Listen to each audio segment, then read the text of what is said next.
आप सभी का ओन नर्सिंग एग्जाम चैनल में स्वागत है।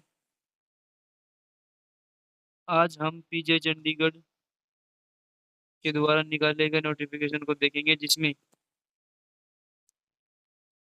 क्या क्या वैकेंसी आई है, कितनी वैकेंसी आई है, कब से फॉर्म स्टार्ट हो रहे हैं, कैसे क्या फीस फिल करनी है, कितनी फीस है, एग्जाम सेंटर कहाँ आएंगे, उस बारे में इस नोटिफिकेशन में दिया गया है। आगे आने वाली भर्तियों के लिए ओन नर्सिंग एग्जाम चैनल को सब्सक्राइब करें और टेलीग्राम चैनल को फॉलो करें। इस भर्ती का पीडीएफ आपको टेलीग्राम चैनल पर मिल जाएगी। यह नोटिफिकेशन 3 जुलाई 2025 को रिलीज किया गया है,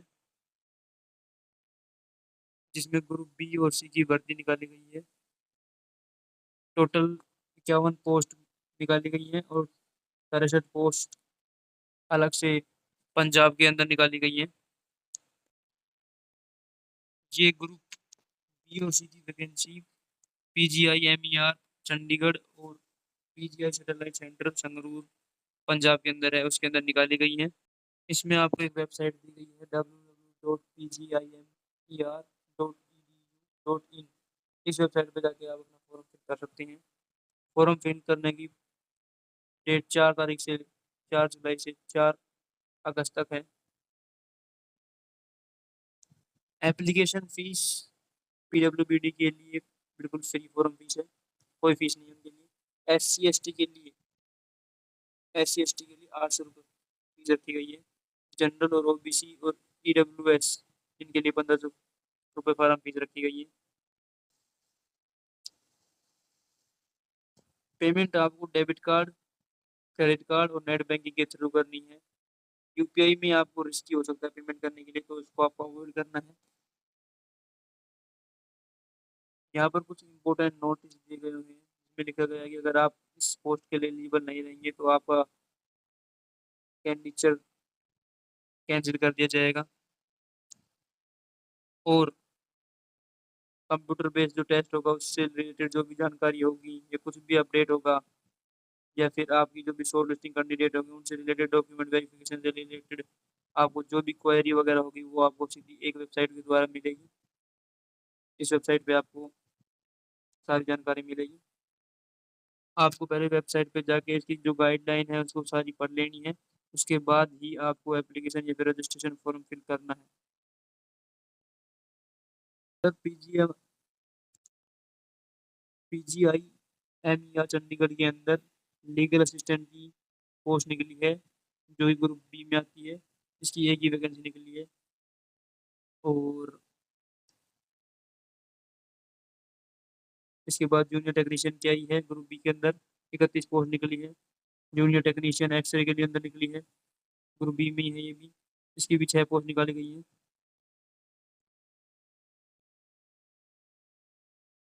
उसके बाद जूनियर टेक्नीशियन के लिए भी ग्रुप बी में 3 पोस्ट निकाली गई है। टेक्नीशियन ओटी के लिए, ओटी के टेक्नीशियन के लिए भी ग्रुप बी में 4 वैकेंसी निकाली गई है। उसके बाद dental hygienist grade second group B में आता है, इसकी भी 2 वैकेंसी निकाली गई है। उसके बाद असिस्टेंट डाइटिशियन ग्रुप बी में इसकी भी 2 वैकेंसी निकाली गई है। उसके बाद रिसेप्शनिस्ट ग्रुप सी, इसकी भी एक पोस्ट निकाली गई है। जूनियर ऑडिटर, इसकी एक वैकेंसी निकाली गई है। इसके बाद PGI satellite centre Sangrur Punjab के अंदर भी पोस्ट है, जिसके अंदर हमको नर्सिंग ऑफिसर की ग्रुप बी के अंदर 51 पोस्ट दिखाई दी जाएगी। अदर स्टेट के लिए जो अनरिजर्व कैटेगरी में आएंगे उनके लिए 20 पोस्ट है, और एससी के लिए 8 हैं। उसके बाद एसटी के लिए 6 हैं और ओबीसी के लिए 14 पोस्ट हैं। और ईडब्ल्यूएस के लिए 3 पोस्ट हैं। स्टोर कीपर की भी ग्रुप बी के अंदर ही निकाली गई है वैकेंसी, एक वैकेंसी निकली है। और लैब लैब के अंदर जूनियर टेक्नीशियन, उसकी भी 6 वैकेंसी निकाली गई है। उसके बाद यूडीसी अपर डिवीजन क्लर्क, इसकी 2 वैकेंसी निकाली गई है। लोअर डिवीजन क्लर्क के लिए एलडीसी के लिए भी 3 पोस्ट निकाली गई है। टोटल पोस्ट 63 पोस्ट निकाली गई है, जिसके अंदर नर्सिंग वगैरह, स्टोर कीपर, और रेडियोथेरेपी वाले टेक्नीशियन ओटी, इनकी वैकेंसी निकाली गई है। इसके बाद जो क्वालिफिकेशन या फिर एक्सपीरियंस क्राइटेरिया रखा गया है वो नीचे दिया गया है। जैसे कि नर्सिंग नर्सिंग ऑफिसर के लिए लेवल 7 ग्रेड पे पेमेंट दिया जाएगा 44,900 से लेके 1,42,400। इसकी एज लिमिट 18 से 35 साल रखी गई है। उसके बाद जो क्वालिफिकेशन क्राइटेरिया है उसके अंदर बीएससी नर्सिंग आपको करी हुई होनी चाहिए।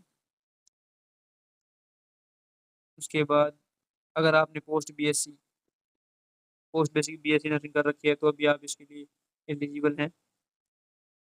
और आप एक रजिस्ट्रेशन नर्स या फिर मिडवाइफ होना चाहिए आपके स्टेट काउंसिल से। जीएनएम वाले भी फॉर्म भर सकते हैं, वो भी रजिस्टर होना चाहिए नर्स और मिडवाइफ के तौर पे स्टेट काउंसलिंग के द्वारा। उसके बाद उनके पास 1 साल का 50 बेडेड उनके पास एक्सपीरियंस होना चाहिए 1 साल का मिनिमम। बाकी की जितनी भी वैकेंसी है उनके लिए सब क्राइटेरिया पीडीएफ में दिया गया है। इसकी पीडीएफ आपको टेलीग्राम चैनल पे मिल जाएगी, वहां से आप अच्छे से देख सकते हैं। सभी पोस्टों के लिए सारे जो भी क्राइटेरिया उसमें दे रखा है, लेवल पे वगैरह, एज लिमिट, एसेंशियल क्वालिफिकेशन जो भी है इसमें सब दे रखा है। उसके बाद कुछ डिटेल दी गई हुई है पोस्ट के बारे में, ये भी आपको पीडीएफ में मिल जाएगी। कुछ नोट यहाँ पे जारी किए गए हैं जिसमें लिख रखा है कि अगर आप जिस कैटेगरी से बिलोंग करते हैं उसके अलावा दूसरी कैटेगरी में पाए जाते हैं तो आपको जो रिलैक्सेशन है वो उसी कैटेगरी के हिसाब से मिलेगा, दूसरी कैटेगरी के हिसाब से नहीं मिलेगा। और आपको फॉर्म लास्ट डेट से पहले पहले ही भरना है, 4-8 तारीख से पहले पहले फॉर्म भरना है।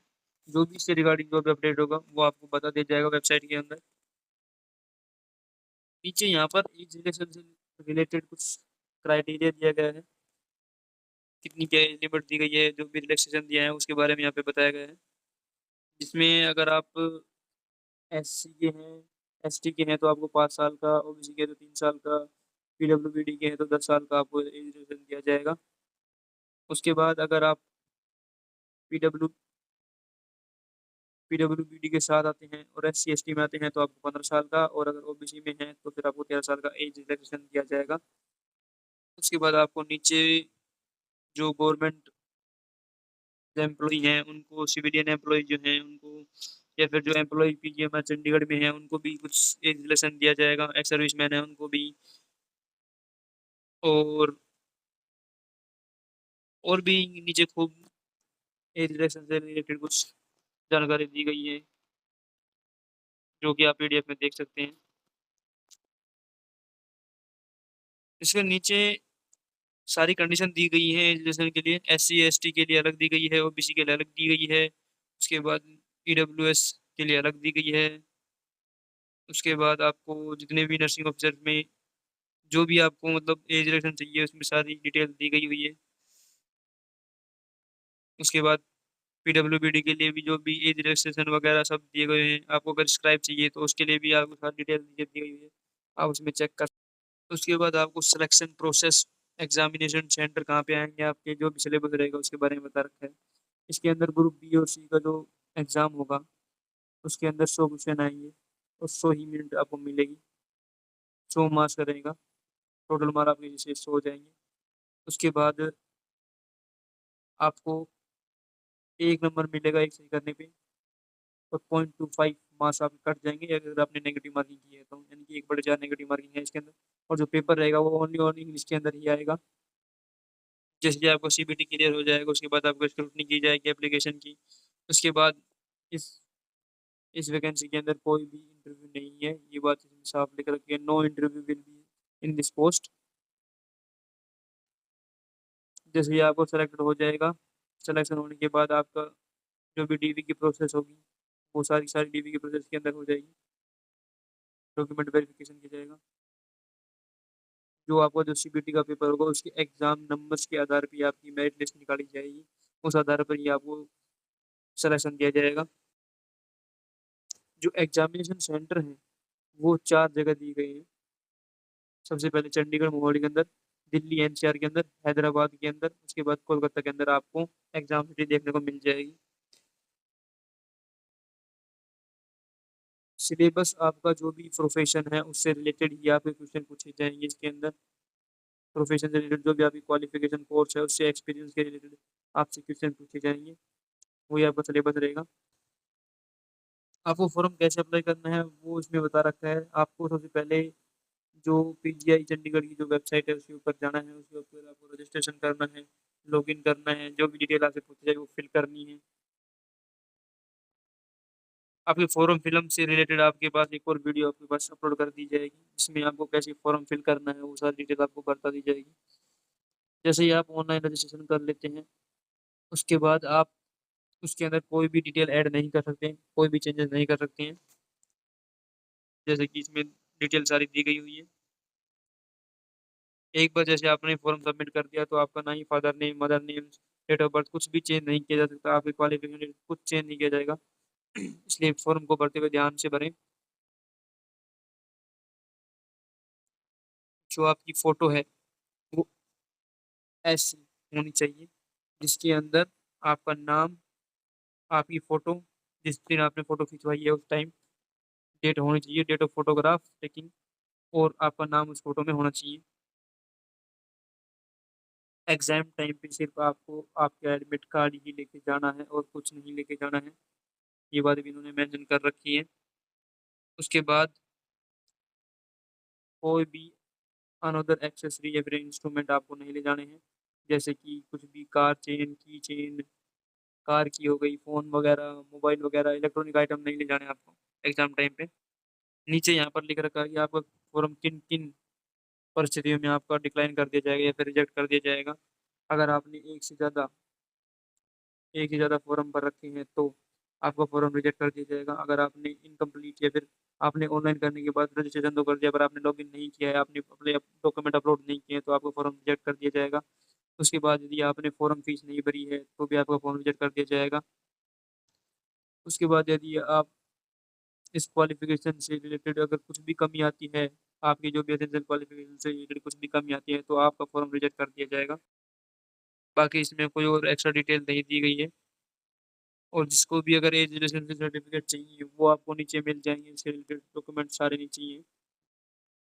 जिसको भी अगर एज रिलेशन चाहिए वो डॉक्यूमेंट यहाँ से डाउनलोड कर सकता है, सारे डॉक्यूमेंट यहाँ पे नीचे दिए गए हैं। वीडियो के अंत तक बने रहे आपका धन्यवाद।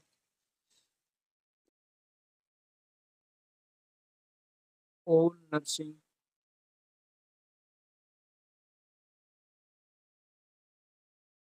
एग्जाम चैनल को सब्सक्राइब करें और टेलीग्राम पे जाके फॉलो करें। आगामी आगे आने वाली सभी भर्तियों की जानकारी वहाँ पर निरंतर मिलती रहेगी आपको। जय हिंद।